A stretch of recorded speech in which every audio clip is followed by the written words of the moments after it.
Welcome back, guys. It is the WCS Valencia Challenger for Oceania and Southeast Asia down here. I guess ANZ, Southeast Asia. We're always changing the name. We're Southeast Asia for a long time. Now we're ANZ, now we're Oceania. We're a bit of everything.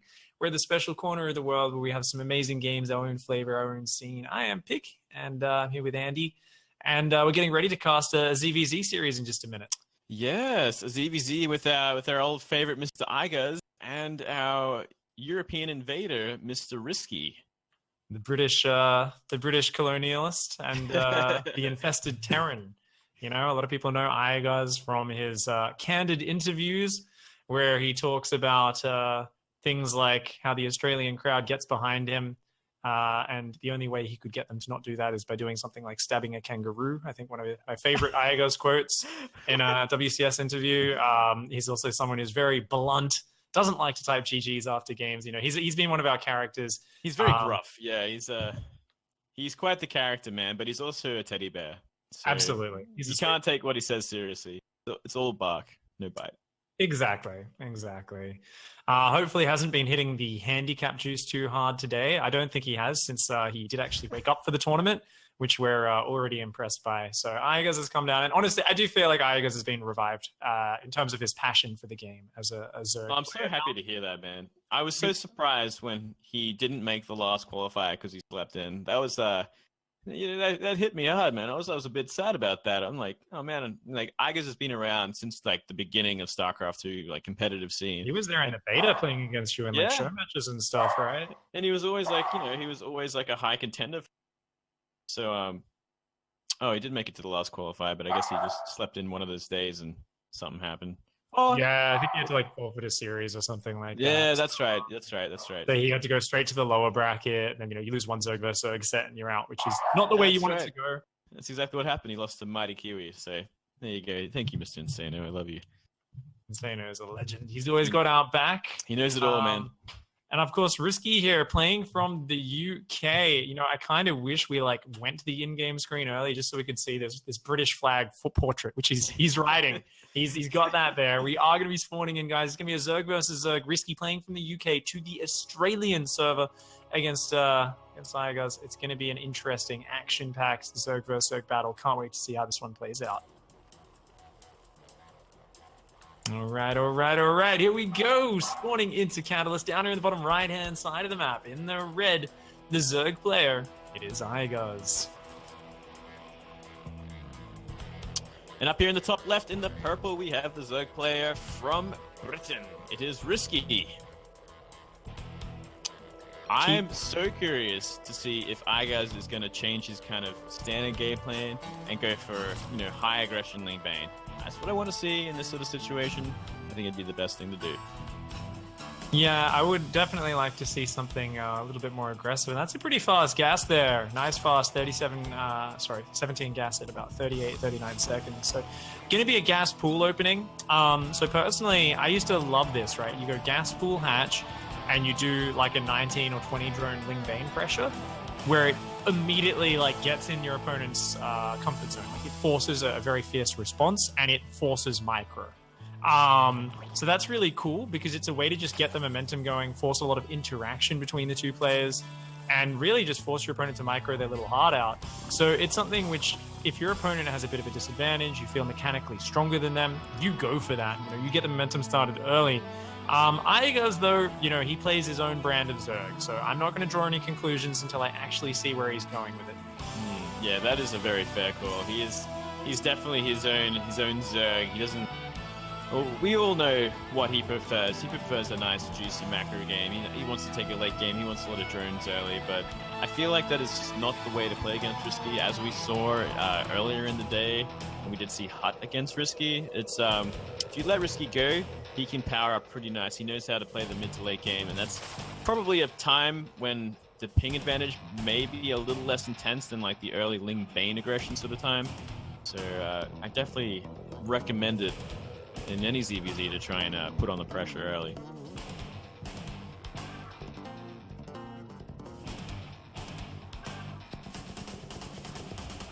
Well, we are seeing Lings run up the right side of the map. Looks like they're going to be circling around. They did avoid all Overlords.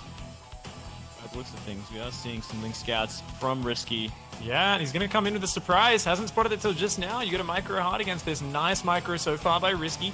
The Queen is about to pop, and he's got 4 Zerglings, so he's actually pretty well prepared for this. But one drone already does go down. Another one immediately gets focused. Oh, going to commit to the Lings for a second there. Could be able to clean up these 3 Lings here and probably have a speed almost finished up. Oh, 3 drones and 4 Zergling kills. Wow. That's a great trade for Iaguz. He's got his own Link speed almost finished, and he's going to flood across that map. Risky goes straight for a 3rd base. Oh, man.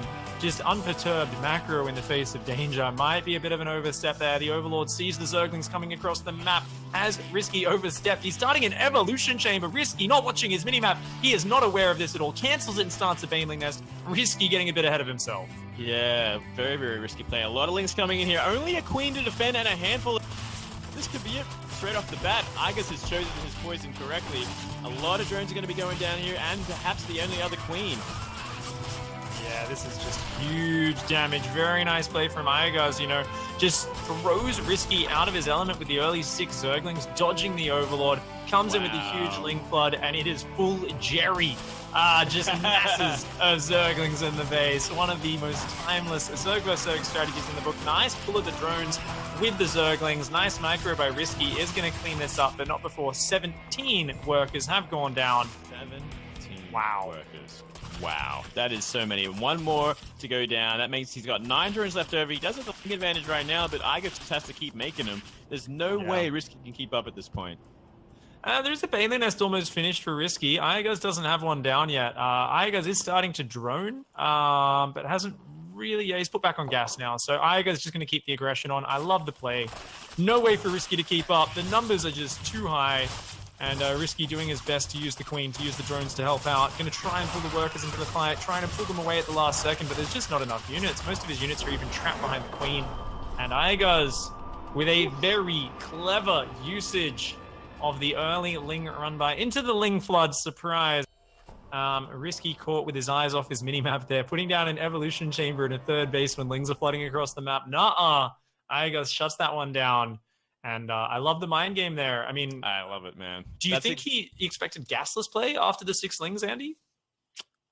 I think he might have. Because that is definitely an early investment for Gas Zerg to do. He was certainly thrown off by it, man, and he was very prepared for perhaps an easier way into the mid game, going that Evolution Chamber and fast 3rd base. Huge surprise there, and he was not ready for that many Lings. Yeah, not at all. Nice quick victory there for Iaguz in game 1. It's a good build, good tricky build. You know, I like to see Iaguz embracing Zerg. I think what I like to think of when I think about Iaguz and his mindset change with shifting to Zerg is it's just kind of hilarious because we followed it on Twitter where every day there'd be a new tweet and it would always be titled Adventures of Zerg, and there'd be like this simple statement. It would be like, oh, apparently Immortals are pretty good units or something like this. Or like, you know, like, or it would be like the kind of like, oh, I'm realizing how powerful something is against Zerg. Or it was like, oh man, Lurkers are the silliest thing ever. This is great. You know, like, and he kind of had this like exploration of it. And I think that game there shows me that's cool. Iaguz doing a clever build, a tight timing attack, like with kind of 2 sneaky waves to it. And a bit of a mind game as well. A lot of players, when they sneak those 6 Lings across, it's into a gasless expand player. You're droning hard behind it.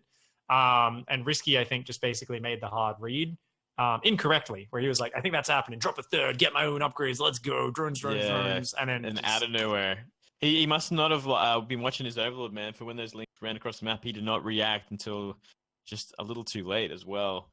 So everything was just a little bit delayed for him there. And I feel like this is exactly how you should be playing against Risky in a ZVZ. You know, keep the aggression early. He fell apart very easily. It wasn't really to like the micro, and so the ping really didn't have an effect on it, but I think that sort of aggression is going to go a long way, further than it would against anyone else. Yeah, and I think it is easier to make mistakes like not watching a minimap though, because you do have to put a lot more attention into like just defending like the first 6 Lings. For instance, you're like, you kind of get a little bit more behind, I guess, on your actions. Like you kind of, I feel like just whenever you're responding to things, it's easier to just like lose your rhythm, right? And just like miss things. Like even if it's not like a direct, like, oh, I couldn't micro my Zergling properly or something. It's like, well, no, those fights are like reasonably generic. But yeah, good play there from Iaguz in game one. I like that on Catalyst game. Game one. Game two is going to be on Acid Plant. It's a bigger map. It's a little bit of a longer rush distance. I would expect Iaguz to go back to like his stock standard. Let's go play some Roach Wars, that sort of thing. Yeah, I'm definitely feeling that as well. Yeah, who do you think the preference for this map went to when they were doing the vetoes? Because it's good for Iaguz, but it's also good for Risky in this kind of situation as well. I'm not sure. I think definitely Risky would probably prefer these bigger maps. I think. It was interesting though, right? Because he played a Ling Speed opening. I was fully expecting a gasless wall-off play from Risky to try and limit the early game interaction. But the fact that he went Evo Chamber there and third base, I was like, whoa, are we going to see like Carapace upgrade or something? Like, big Ling pressure into maybe a Roach Ling timing.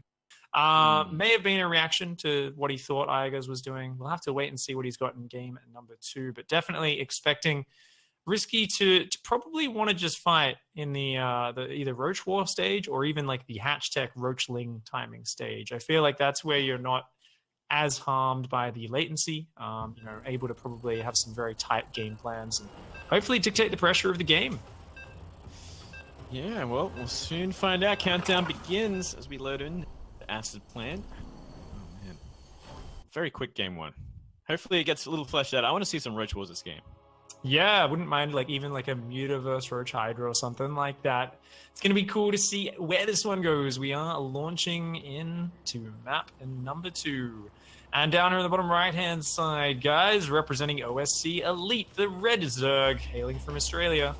He is Iaguz. Getting very, very good after his race switch very quickly. Yeah, man. And up here in the top left, we have the purple Zerg from London, I think. Risky.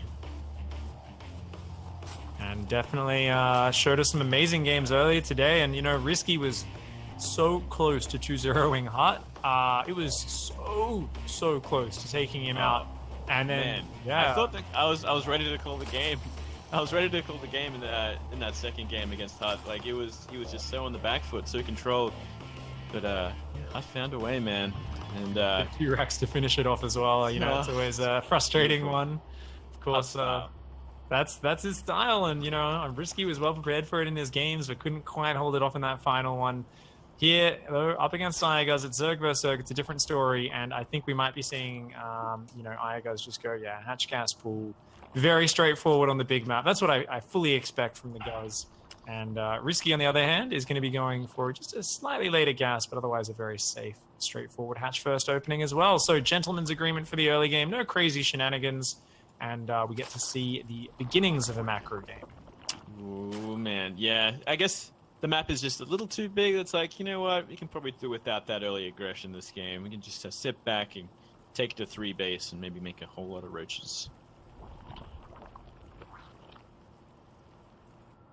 We are going to, of course, see different, overlords crossing on the map, kind of scouting slowly.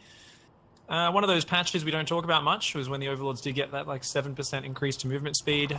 Does allow them to kind of get over there that little bit extra faster, see each other's hatcheries, and they're both going to see the creep spread and go, yeah, right, it's just normal stuff. Nothing crazy. You've done the same sort of thing as me. Like, thank God, creep. Precisely. No rush. No link speed for Risky. Interesting. All right. It did have a slightly later gas. I think this might be just one of those fast lair roach timing builds. So we often see this with, I think it was Scarlet first at Pyeongchang when she beat Serral, right? A big victory for Scarlet. She took down Serral 3-1. And she did this straight into a very quick lair. So let's watch that natural, see if the lair, yeah. Okay, so the lair goes down immediately for Risky on the natural. So yeah, it's a 3-queen, really, really fast Roachling +1 Roach speed attack where it hits insanely fast. And if your opponent's not super prepared, if they're doing things like investing in Baneling tech like Iaguz is, there's a good chance it catches them off guard. As Iaguz, you would love to get a Zergling across the map and spot this ASAP. If you don't realize how fast that lair is, you can start wasting money on things like Ling Bane pressure, run into a few queens and roaches, and this brutally fast counter attack will come across the map way faster than you're expecting. Well, we are seeing Iaguz start investing in more and more so perhaps he can find some damage before the roaches are even on the way. We currently do not see a Roach Warren either, by the way, for Risky. So he might be a little distracted by this Ling harassment. Yeah, I guess it's not like the insanely fast attack. He's just going to wall off with Evos and a Roach Horn. He's actually droning really hard. So Risky's doing a more economic play. I dare say it is quite risky, though. That's a lot of Lings. A lot of Lings are coming across the map. And that's only 2 queens to stop this from coming.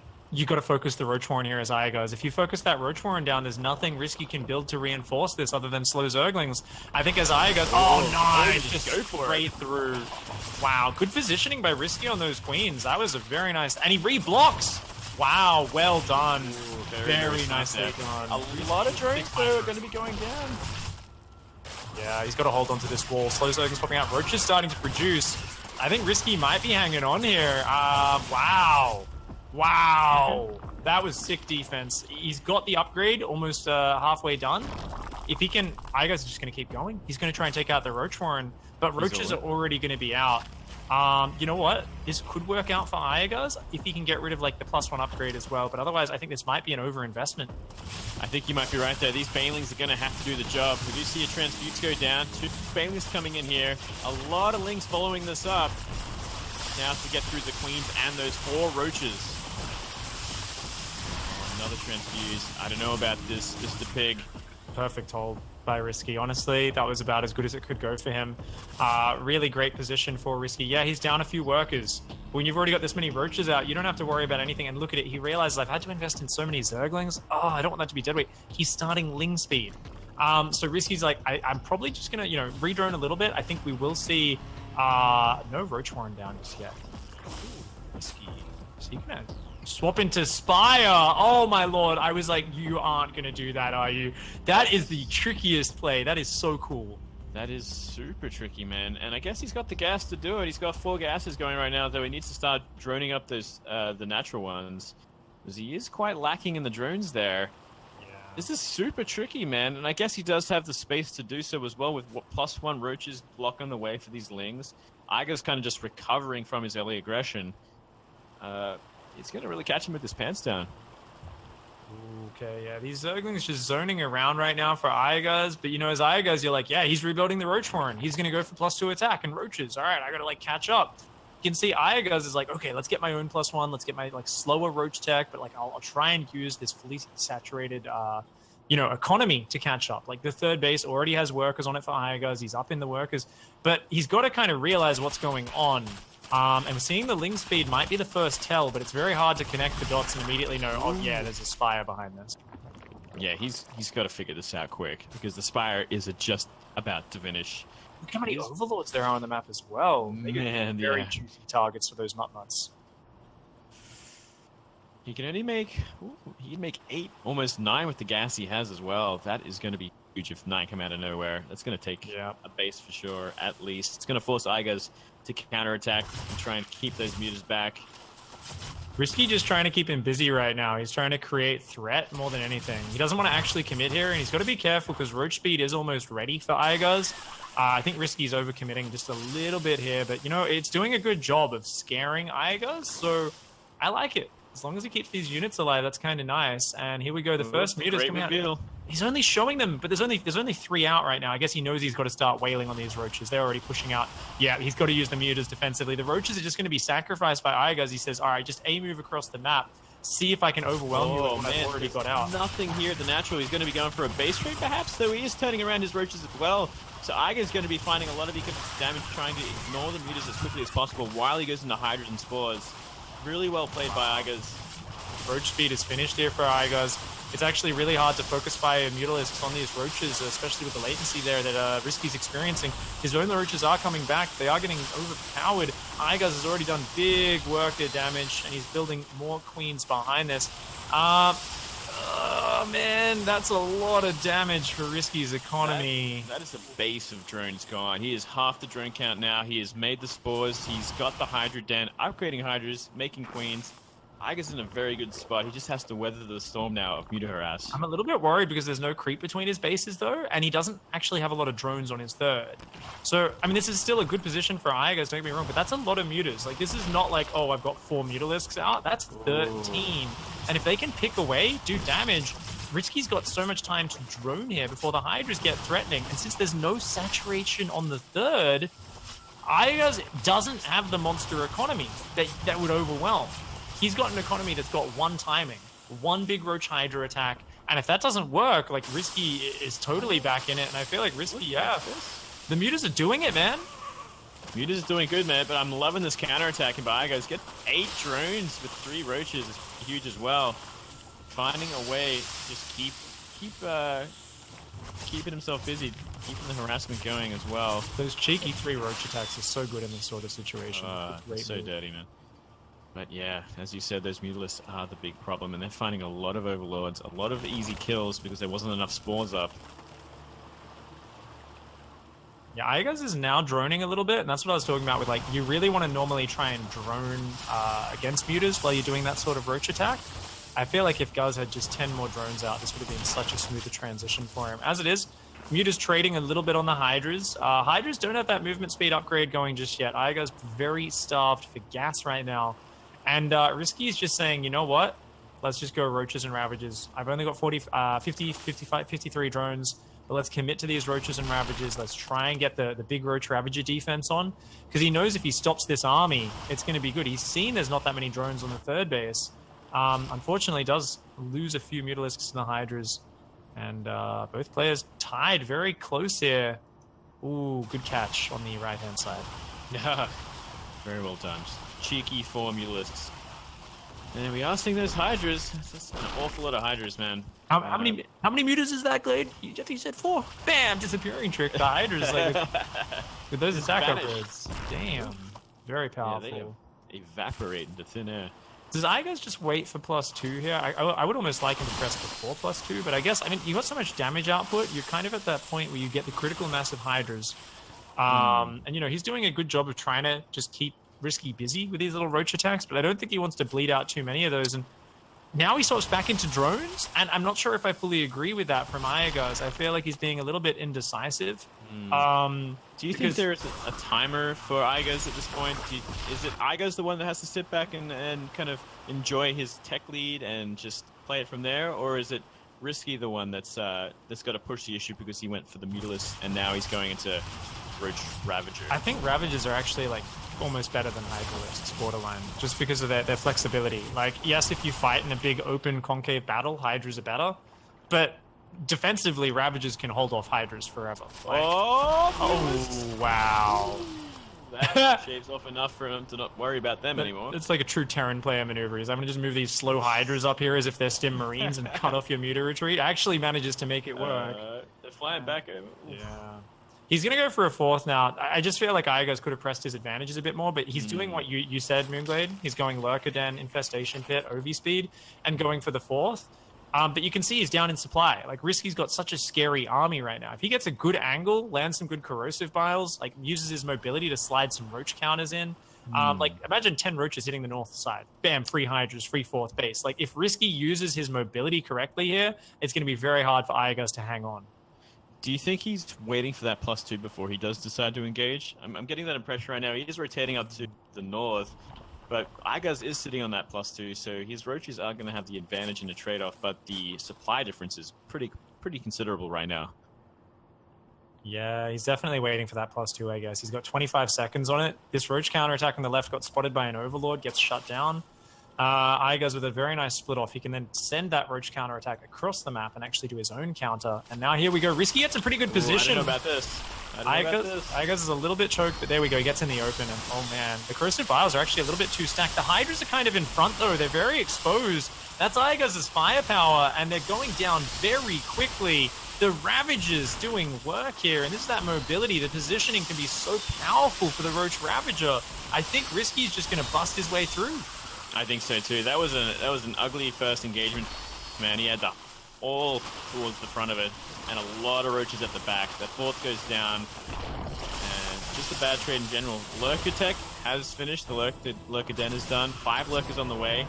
Big game changer in this sort of army composition as well. But now he's got to utilize them. Iaguz is up on workers a little, and he's got lurkers making now. It feels so weird to me to watch someone go hive and lurkers off such a small economy, and like, you know, the bases are all mining out for Iaguz. He's like running out of mineral patches. With no fourth, this is really hard. Because he's using this very technical army, but he just doesn't have as much money to back it up and as much support. So it's not like it's bad by any means. It's just, Risky's got mobility. Risky's got the opportunity to like grab him out of position. Iaguz has like the sickest defensive army. He has the sickest sieged up army, but if it's not in the right position, Iaguz's army just suddenly looks terrible. Yeah, that's right. And I feel like at this point, Risky's going to have to start trying to find a way in, essentially maxed out on this army composition. So no doubt he's looking to try and end this. He's looking to try and find the damage with it before transitioning at all. He's got to start counterattacking a little bit harder. I think Risky's got to swing in from multiple angles. Like, keep trading out this mobile fast composition, you know? The lurkers here are sieged up on this fort. They will be able to protect it. But Risky, very quick to react whenever he spots this. These lurker spines, he just kind of like backs off. He's got this big roach ravager attack on the left. There's nothing on the third right now, but Iaguz's starting to spread. He's realizing, look, lurkers are great defensively. Let's just kind of hang on here. Risky still looking for an angle. Adaptive Talons just finished up for Iaguz. These lurkers just became steroid lurkers. They became Arnold Schwarzenegger lurkers, man. These guys, they run fast, they move fast, they're beautiful. Yeah, they are gods now. They are the gods of the ground. And I don't see Risky finding a way in with this army. He's got to find something else. He's got to try something else. Massive run by onto the fourth base here. He's up third base. Either way, a lot of drones. Yep, these roaches going to do massive damage, and that kind of forces Risky's hand. You know, he kind of is like, oh, I want to do damage, but there's just no angle with all the lurkers set up, and Iaguz making the lurker defense work very well. A 14 Mutalisk tech switch out of Risky. Risky saying, you know what, you're very lurker, you're very roach focused. What do you not have? Not that much anti-air. There's a good Hydralisk count, but if the Mutas can kind of surprise them, maybe. Yeah, it could surprise a couple of bases at the very least. I'm sure the spore count is not nearly as high as it should be for 14 Mutalisks on every base. Iaguz, though, looking to be aggressive. Yeah, I mean, he's got the firepower. These Hydras are beastly, and Risky with a bit of missed pathing here. Loses a lot of these valuable Ravagers and Roaches. Oh no, that was not the way that fight wants to go for Risky. Risky's got his units spread all over the map, and Iaguz is just pouncing. He's saying, nah, screw you, I'm going to jump on top. He dives in through the middle here. Roaches, Hydras, and Lurkers. The big Roach counterattack starting to come in, though. Iaguz does not really have anything at home to defend it. It looks like we will have some level of base trade on our hands, but no, some Lurkers are going home for Iaguz at the same time. His army is pretty much unengageable right now. If he gets Lurkers back to stop the Roach Ravager... Oh, and he has. Wow. He can get Lurkers back and get some spores up. His base is essentially immune for any sort of army here. Any army that Risky can make right now. Mutas are actually going down as well. Yeah, it's only about 20 Mutas versus 27 Hydras. The upgrades 2-1 on the favor of Iaguz, and Risky going for the Desperation Muta swap, not able to make it happen. Wow. And that's a clean victory there in the end. You know, Risky fought hard, made him work for it. But 2-0, Iaguz takes it out. Iaguz really well played. Looking good. And farewell to our European challenger, man. Came in, did some damage for sure, but is he he should be through to the next stage though, right? Because we've got our top 8 tomorrow, so I believe he is qualified. Oh, top 16 tomorrow. So yeah, he should definitely be in, right? Yeah, pretty good seed because we've got only about I think he's definitely top 8 seed as well. So not bad. Maybe even top 6 seed. So Risky's still doing pretty well there. Of course, Iaguz will progress to play against yours in the next little stage and stuff. So the bracket continues, the games continue, and the quality has actually been very standout today. I feel like we haven't really had any wash-up kind of one-sided matches yet. Yeah, I completely agree with you, man. The games have, from the very start have just been fun to watch. So very refreshing. This is great to see our scene start, producing such great series. Oh, yeah. So I think next up we'll probably be doing Probe vs. Hut, I believe. The upper finals, I think, has been held for us. The bottom side, we've got some up as well, which we'll go over in a little bit. But first of all, the main man is back, rejoining us here. Hello, Moonglade. How'd you like that series? Moonglade. I liked it very well. Moonglade Thank was you here the whole time, yeah. Did I just say Moonglade? Wow. You did, yeah. All you long-haired, bearded gentlemen look the same to me. Yeah. Honestly, Twitch chat was having a hard time distinguishing the difference as well. sometimes I get confused. Like, I think I'm looking into a mirror, but it's actually Moonglade. I'm like, Moonard, Mainglade, it's all the same, man. It's like, oh yeah, I forgot That's I right. did my dreads. Yeah, that's we actually, you know what I should be doing, because my eyes actually feel a little bit sore. I should be wearing my glasses like a good boy, but I forgot my glasses. So then people will be able to tell us apart. But I forgot them. So That's all right. I kind of like it. Yeah, like it's it the way it is. my You may disguise, not- my Clark Kent. That'll just confuse people the other way. People will be like, when did Maynard and Pig? Yeah, when did When Pig did Pig get dreads? When did Pig get long hair and also an extra 10 kilograms? So we're going to have a winners bracket final coming up next. Then that makes a lot of sense. Probe and Hut. There's a matchup that I've seen. It hit the stage at IM Sydney, and Hut ended up beating Probe, and one of them was on a very cheeky, weird proxy from memory, like proxied a factory with a tech lab and made tanks. It Remember was that? 2 factories, wasn't it? Oh. 2 factories okay. with tech Yeah. labs. And he built like 4 siege tanks and just Yeah. rocked up with like SCVs and Marines, and we were all like, huh? I'm like, yeah, and I guess was it like, works. damn, Hut. I was like, damn, Hut, nice upset. And he's like, it's not an upset, mate. I actually have a winning record against Probe. Wow. Oh, he I went, like that, He went so- full euthermy on that one, hey? He went full euthermal, that's right. When he's like, I have never lost to innovation ever. Which was technically true. That 1-0 That's, record. That's it. 100%. 1-0 is 100%.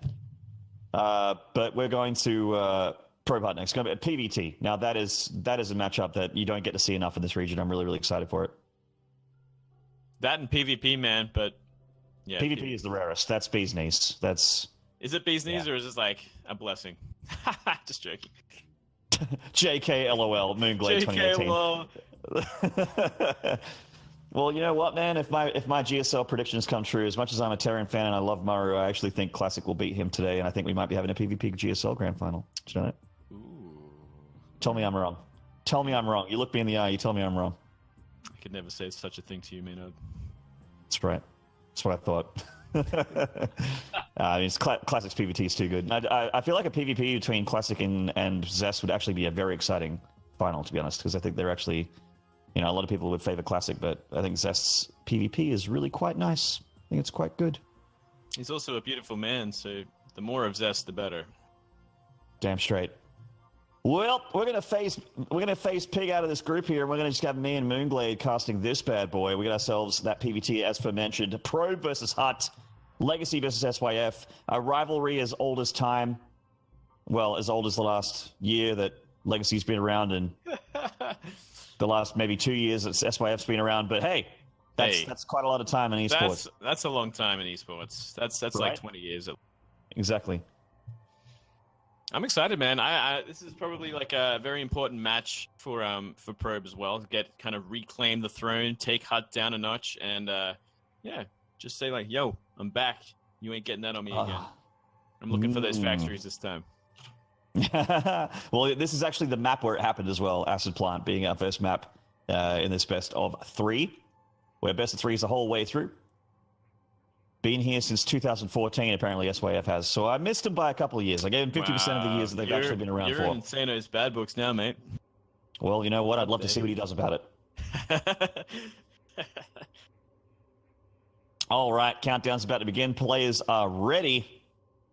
And let's get into it. Moonglade, your predictions. Are you feeling like Probe's going to smack him back here, or do you think that Hut is going to continue this winning record? I'm thinking we're going to see a 2-1 for Hut. Saying it now. Oh, And we're gonna okay. see a proxy factory. I said it. Again. I said it. That's a big call. All right, let's see. You're either a genius or you're insane, but either I'm way, probably both insane. of those things, probably insane. Well, No we'll one's see. told me. Okay, in the top left here, representing SYF, which have been around since 2014. This is Hut. And that STV going up very quickly. Oh. Down in here, in the bottom right, we do have the play for Legacy. It is Probe. He is generally the kingpin of Oceania, but he has been knocked down a few pegs in recent times. He has, man, but that series against Crimson, that Crimson series is just, so clean, so good, so fresh. Yeah, it was. It was clean, it was fresh, it was delicious. And look at what we're seeing here, Mr. Mina. Didn't I tell you? I'm I not mean, crazy. you said proxy factory, but what comes after a barracks? that is true. Oh, probe scouting, just sending the probe immediately towards the Terran. Now, scouting a lack of barracks back at home is not as good as scouting the barracks location being proxied against you, but it still gives you the time you need to react as quickly as possible. And you know what, Moonglade, you're right. Double gas is going down here. I think this might be a proxy factory. Feels good to be right, man. Let me just start with that. Secondly, I'm excited. Yeah. Oh, man. All right, well, it's going to get pretty interesting in air quotes here for Hut versus Probe Game 1. Probe's probe coming in and seeing what's up, and he knows that he's being proxied. And I'm glad that he checked the whole main, because there are some Terrans that will bamboozle you by hiding a barracks right at the bottom and cause you to overreact. See, Probe's instantly getting a Zealot here. Zealots are actually quite nice against Reapers. The Reaper, unless it's target firing, the probes will automatically attack the Zealot. That's how the AI of the Reaper works. So it's a good thing to have. Factory in the main. And the factories in the main. Boo! Damn it. Well, I'm not a Hut fan anymore. I don't know about you. Yeah, man. Throw him out the window. Let's go probe. I used to be really excited about this Terran player. Now I guess I like Protoss. Go probe. The Reaper, just looking for a cheeky probe on the map. Not going to be committing to the main base anytime soon. Making a second one, though. Maybe waiting for that. It's the second factory! Moonglade, you were right! You were right! Moonglade is the second factory! This has been a roller coaster of emotions, but I'm back. I love Hut again. Hut's my favorite player in the whole world. I love Terran. Yeah, Terran's the best race. I don't care about Maru. I don't care about innovation. I don't care about TY. In fact, I have a TY emote as part of my channel. I'm removing it in 5 minutes as soon as I'm on break. You're getting a nice photo of Hut, probably from I'm going to get a picture of Hut with his SYF cap on. That's going to be my next emote in my chat for sure. 100%. That is crisp. That's going to sell. Hopefully. That's the whole idea of having emotes. We got that Reaper heading on towards the natural. There's a Stalker to beat that Reaper back. The Zealot's looking for that proxy, hasn't found it just yet. Wow, that is one cheeky proxy. It's 2 Reapers. That factory almost finishing up here. We are seeing a reactor on the barracks. So what, you think it's going to be a Hellions? Cyclones. Cyclones. Nah, okay. Cyclones. Okay. All right. I think a lot more Cyclones makes sense here. Getting some Hellions out, can be nice, but he's got that tech lab on that barracks going down. He's got a reactor. He's got 200 gas in the bank almost. Oh, man. And it's going to be that double Cyclone. I'm getting hot and bothered. Yeah, you're getting hot under the collar. Well, you might have to do 1 or 2 more buttons of your collared shirt there. That I can some do. of that air up. Yes, that you can do. Now, Hut is nailing on that pylon there. There's a shield battery on the way for probe. Very, very important here. It is a little bit further back. That shield battery is sort of covering the mineral line as well as the Stalkers in the natural, but they'll have to position themselves, right there to be in range of that one shield battery. He has an Oracle as well to help out. Oracle is going to spice things up for the defensive probe, I can imagine, as well. That's going to require some focus fire from those Cyclones. No commitment just yet, just a cheeky little scout at the front. He's kind of pooling up his Cyclones right now, isn't he? Looks like the SCV's got scattered as well, so a bit of a tell as to what's going on. Yeah, indeed. And there's the wall up here, so, walking up the ramp and getting a lot of damage on that Zealot is not really doable. However, they are delaying that base. But Hut's not looking to expand. He's looking to go all in here. The boys are being pulled here with the Cyclones. Can he burn through this location, though? He doesn't actually have a lot for those bunkers as far as, units go. He only has a couple of Marines here. Locks onto the Oracle. Almost gets one. Wow, so close. A lot of damage on that Oracle, but it has been deflected clearly. But a tank behind this I like the look of that. That's going to really put the pressure on Probe to come forward and try and deal with this army. Oh, this tank's getting a little bit too far forward here. And it's being targeted down by Probe. He gets it. The Oracle's coming back. He targets down the hurt Oracle here, waiting for that cooldown on the anti-air for the Cyclones. The Cyclones are his only anti-air apart from these Marines. Ooh, that's a lot of damage. Yeah, it certainly is. Shield batteries are going to be very, very important here for Probe. Can he hold on? The shield battery energy being as drained as quickly as it's getting pulled out. The Probe's coming off the line. Oh, it's such a close hold here. 4 Cyclones are still so incredibly scary. Another tank coming down. More boys being pulled in from the main. We got a Widowmine behind this as well, and a Hellion, 2 more Marines. The pressure's on here. There's still a lot of energy left in batteries. Another sieged up tank here. Hopefully he can keep this one defended. Yeah, that's a good spot. Now that the Cyclones are in front of it, that tank's very, very safe. He also got rid of a lot of the Oracles, so the ability to snipe that tank from the sky is a little bit tough as well. But Probe's going to go for it. Sends in one Oracle, nearly gets that lock on, doesn't quite get it though. There goes those laser beams, the tank goes down. Widowmine hits off at a few of the Probes and a few of the Zealots as well. Hut is losing SCVs, he's losing his Cyclones, but they are still alive, they are still kicking. Probe pushing back slowly but surely with these the Widowmine! Oh! Gets the Oracle. Now it's just Stalkers against Cyclones right now. Needs to be repairing the ones that are really hurt, and GG is called. Wow. Yeah, that was a very tense game one there, but Probe managed to hold on. Super great hold there. That was tight, man. Non-stop action, Maynard. I love Twitch delay. I love watching it happen again. I love Twitch delay a lot. Anyway, we're going to get into the next game shortly here. I wonder what the pick is going to be. We get to see the videos. Man, I wasn't ready for that game to end when it did. You know, I mean, either way, it was going to end fast. When you see that many structures being proxied and no command center, no SCV, and the SCVs are actually not mining; they're actually coming to repair. Yeah, that is true. That is quite the all-in, isn't it? Indeed, quite the all-in. Quite. Indeed. Quite. Oh, good fun, though. Good fun.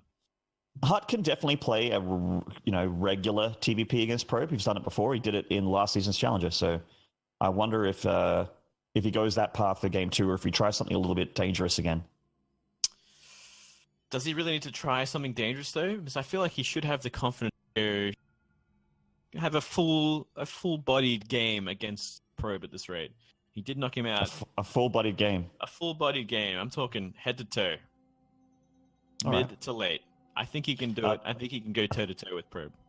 I thought you were talking about Hut like his Hut is a Terran like a bottle of wine, like he's a full bodied Terran, or he's wooded. He has an oaky finish. I think he would have an oaky finish. He's been aged for what 25 years or so now, so that is quite well aged, yeah. That is a fine wine. Now, was he being rotated in the cellar the whole time, though, or was the sediment pulling at the bottom of Hut the whole time? That is what we're here to find out. And we're going to find out this game. See if Pro pops him open and has a drink, or if Hut gets to smashes into Pro's face and manages to tie this one up one apiece. I believe that Hut can, but I mean, the Crimson series has pretty much convinced me that Probe's going to win this whole thing. Wow. Even though that was the PVZ, it's not this matchup. He just looks so clean. He looks good. I will not argue that. Yeah, making the calls early, man. Making them early. I like that confidence in you. Something that... Well, the confidence worked out for you. It attracts me. Okay. I'll take it. I will take it. Thank you. And I enjoy casting with you, Glade. I love you, Maynard. I don't know if I've said that yet. All right, we're going to Catalyst for Game 2. Cool. You can introduce this guy. Oh. Up here, in the top left in the blue, we do have the player from Legacy. It is Probe. Certainly is well spotted. Good eyes. And in the bottom right here from SYF, who's been around since 2014 in StarCraft 2. This is Hut. All right. So we haven't seen that quick SCV across the map, so no proxy barracks this time. We'll see if he goes for... he's not getting a 15 gas, so this could actually be, this is going to be barracks first and then gas afterwards. So this could mean a few things. Can mean actually like a 1-1-1 with like a little bit more minerals in the bank, or it could mean 3 racks, or it could mean what's the other thing it could be? 2-1-1. It could be that as well. What? I'm liking the idea of 3 racks. I've got that feeling. You said it, and I just had this image in my head of 3 racks, and I think you're right. I think it's 3 racks from a putt. I'm calling it right now. I did it last game. I'm doing it again. All right. And I'm excited for it, man. Because I definitely think it's the strength of Hut. I've seen him do it before. Well, when we get to the 21 supply mark, we'll be able to see if you're right or wrong. Glade. This is the roundabout when that build will round out here for the Terran. Reaper expanding from. Roper expand here from Hut. You do get that. You do get the command center on 20. You're right so far. All right, we're good so far. Keep Yeah, it so going. far you look good. All right, let it ride. Let it ride. We're not taking that chips off the table just yet. We're all in here. Keeping All that right, wank so- low. That's right. Okay, so Probe didn't manage to delay the CC for too long. It's being annoying. Hut instantly grabbed that second SUV down there so he could push away that Probe. Ooh. Probe down south. Little probe down south. Okay. Would he? Nah, would he? Would he, though? Reaper says no. Reaper says Ah. no, you will not, sir. Ooh. Toss the dead reach shoulder. Grenade there. That's Yeah. it. Well, I mean, the reactor's going down here. What's happening back at home for Hut? Is he going to get that second barracks? Looks like he probably. Ooh, another command center. Oh wow, so that extra minerals in the bank that I talked about with this kind of opener is going to go towards a very greedy third command center, and he could be punished very hard for that if Probe gets aggressive. He is getting a Twilight Council very early here. Well, not very early, but like as quickly as possible. So what do you think we're going to see from this Twilight? Where do you think he's going to go from here? We're going to Blink. see Blink? You think it's going to be I a reckon Blink. Okay. I reckon. Protoss has been loving them blinks. Seeing a safety battery at the front, maybe a little shaken, a little stirred from the last game. Mm-hmm. Shaken, not stirred. There it is. There we go. Good call, Maynard. You're on point. Look I'm- at that. I'm here for you, buddy. Three racks. Three racks. 3 racks. Safety. But with a third command center. So It not means nearly less as aggressive as Marines. that. Yeah, it means less Marines. It means that you don't have your upgrades as quickly as possible because those barracks are a little bit later because you got that command center, so you don't have stim and combat shield on the way, which you normally would at this point. He also means that he needs to make a bunker, which he's doing right now.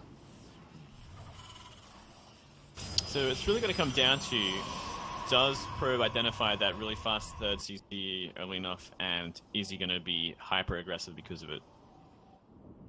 Yeah, I mean, the power of the 3 racks is that you have so many of those units in the early stages of the game that things like blink attacks, while they can be annoying and you can get a Marine or 2 here, it's very rare you're going to be able to critically damage the Terran. Like, you have to basically get rid of stim or get rid of combat shield. Also, the Terran will start to throw in Marauders shortly as well, once because Stalkers are just basically been a big part of the early game for Protoss against Terran for such a long time. Since 4.0 at least. Well, Blink finishing up very shortly. So far, I haven't really seen any sort of decisive from Mr. Probe. No desire to take a third base yet, or no desire to put on the aggression either. Probably just waiting, defending, and we do Ooh. see a robotics bay. Robotics bay going down here, and we're going to see if he goes for. Is he going to go for 1 forge or just 2? It looks like just the 1. So generally, this is going to be +1 attack pretty quickly. It's going to help out the Stalkers a fair bit, and it probably is going to be Colossus as well. Colossus is actually one of the best things to have against a opener like what Hut's going for, because Hut's going to have a lot of Marines. And Colossus, what are they good against, Moonglade? Marines. You got it. Yes. Nailed it. What did you think about that Blink onto the Reaper, giving away that sort of knowledge? I think it's inspired. I think it was probably the best Blink I've ever seen in my whole life. Good Blink. Was it necessary? Is it a good idea to show that you have Blink? Is my question. Not always a good thing to show off upgrades. Like denying information for your opponent is important, but I think it was worth it to flex on his opponent a little bit there, blinking on something and taking it out when you didn't really need to. Actually, Probe is switching gears here. He's not going to continue going into. What is he? He's getting disruptors and charge lots. Okay. You would think those things kind of counteract each other, right? He's like, I'm they going to kinda charge do. in and blow Yeah, myself they kind up. of do. I think Probe's memeing a little bit here. He's memeing a little bit. He's being a little crazy here for game 2 rather. Okay. Alright. Yeah, maybe he's planning to do a drop with it, perhaps? Maybe that's the idea? Maybe we're thinking of a little bit of a drop play? The disruptor? Drop. I'm not sure, man. I mean, it's certainly something you can do. Oh, nice finding that observer. That's Gets a with the big observer, one. loads up some medevacs. I think he's going for a fake drop here. Here I come. No, I won't. Yeah. Not flying out at all. Actually just landing that third. Oh. Yeah, he's got these Marauders there. The Stalkers aren't going to do too much. Second Forge coming down here for Probe, and he's got +1 armor finishing up, which helps out the Zealots a lot. The reason why I thought he was going to go for +1 attack is because I thought he was, you know, with Blink, going to go Stalker Colossus, which is really common in PvT. Yeah. It all certainly seemed that way. Disruptor Charge Lot is... Disruptor charge load with armor. The armor makes sense for that. Yeah, for the Zealots, yeah. The disruptor is Ooh. an interesting combination. Scan sees the Disruptors here. Okay. So how, as a Terran, do you deal with disruptors? Is it Liberators? Liberators is one way. Funnily enough, Siege Tanks kind of are countered and also counter Disruptors at the same time. They, you know, Disruptors can deal with them and they can also get dealt with as quickly as possible. Basically, you have to have really good control. Split off one of your units to force off the Nova to explode, while trying to keep the bulk of your forces non-clumped against those Novas. Because, you know, the Disruptor Nova with its current iteration, it doesn't, you can't micro it right into the middle of the ball of units. Where as soon as it touches a unit, it has like a 1 second trigger or something like that, where it's about to, where it fires after, you know, it detonates after getting triggered by a unit. So you have to split your forces as a Terran if you want to just go straight up micro heavy, which Hut might do. He's got very good micro. Yeah, he certainly does. Ooh, a bit of a Ooh, wow. sneak in here. Actually doing a lot of damage. I'm down for... Wow, okay. Very costly. Yeah, 6 SCVs for 2 Zealots is not bloody bad. Oh wow, that's a lot more Zealots. That's a lot more SCVs if he does not pay attention to that one. A nice scan, sees exactly what's going on and where it is. That is 4 disruptors. So he's got to be on point for this. He certainly does. Disruptor Nova comes off, gets a Marauder and a Marine there. Got a couple more Novas where that came from, and here they come. Medevacs being used to try and mitigate this damage. The Zealots are just charging into this natural. No wall off, and Probe really punishing him for it. Completely undefended there. Nothing waiting in that base. Nice flips here, except loses a couple of Marauders that time. Oh man, slowly creeping forward, but the damage is done. A lot of Zealots in the main and third base now. This charge lot run by Probe is literally winning him the game. Hut needs to kill Probe with this army, basically, is what we're looking at right now. He needs to kill him with this push. He needs to get rid of the Disruptors, clean up the army of Probe, and kill that Nexus and the rest of them too. Wow, that prediction was juicy. He is losing the Disruptors though. Yeah, he got rid of, what was it, 3 so far now? The army's still massive though, and just money, a couple more money hits will clean up the bio. Nice splits on Hut, and a big blink in. He's going to be committing. Dude, Probe's lost 5 Disruptors now. Is there enough from Hut to close this distance? It doesn't look like it. Probe just has too much, and Hut has to tap out. GG. Wow. Probe getting a 2-0 victory over Hut. Hut, of course, you know, he does have that winning record, but Probe is starting to work back to closing that distance. And like I said, I just think that Probe's just going to win this whole thing, dude. He just looks so strong.